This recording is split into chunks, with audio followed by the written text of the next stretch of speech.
Hi everyone, welcome to Chinatown Soup Tea Club channel. We have a little shorts here today, and you already see that there's a setup for Yixing Teaware brewing tea. So I bet you guys are already very familiar with the Gaiwan usage, and the next level of after you finesse your Gaiwan techniques is going to be into the Yixing.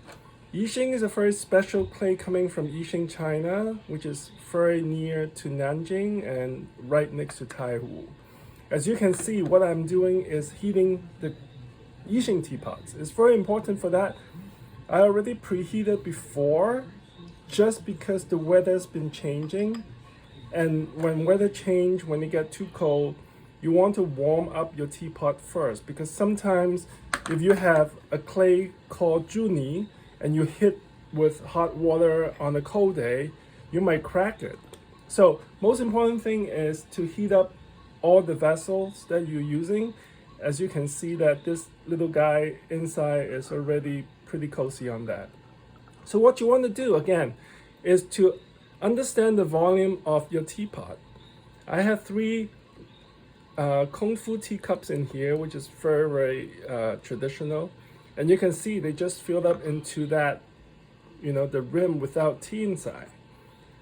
Then understanding that volume of it, then you can start putting tea inside there.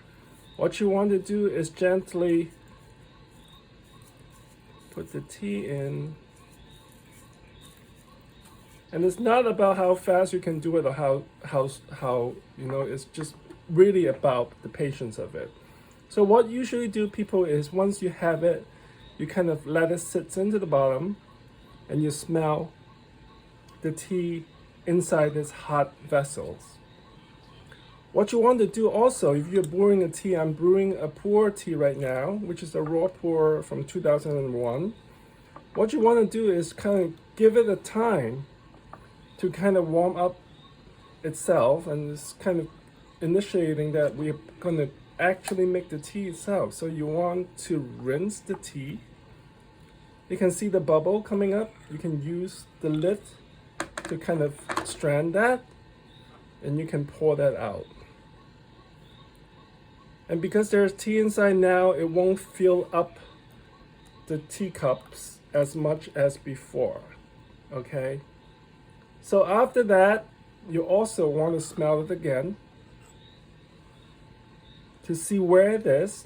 With boiling water, you want to actually do a cycle around the rim just to heat up the vessel again, and then you can pour it gently into the internal of the teapot.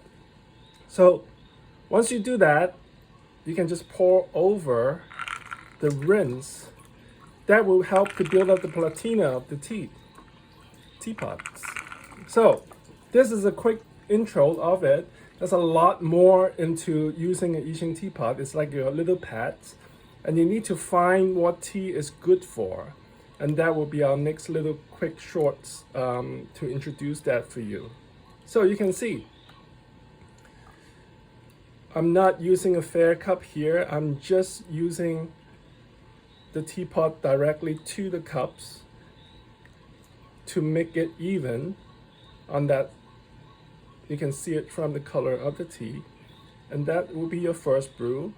And if you're doing raw pour, you don't want to over extract, and you want to open up the lid and let that rise, and you can kind of smell it and see what's going on inside there. Well, I hope you enjoy our first introductions of Yixing Teapot. This is the rabbit hole. We will jump right into it. Thank you for watching.